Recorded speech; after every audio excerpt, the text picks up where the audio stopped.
Welcome to our water treatment site at Walton, which supplies 100,000 of our customers with high quality drinking water. At Affinity Water, we're working hard as stewards of the local environment so every generation can be proud of where they live. Everything we do is through an environmental lens. We're delighted to be working with Affinity Water on this first pilot. There will be further projects to come as part of our strategic solar partnership to develop Affinity Water's renewable energy portfolio and support them on their journey to achieving net zero emissions by 2030.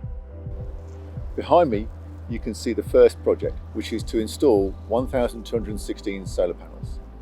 They will generate 9.5% of the 5.5 million kilowatt hours of energy used here at Walton. The array will also save around 168 tonnes of carbon every year.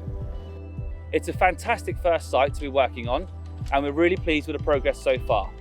It's also a great example of how water companies can harness the benefits of both operational and non-operational land.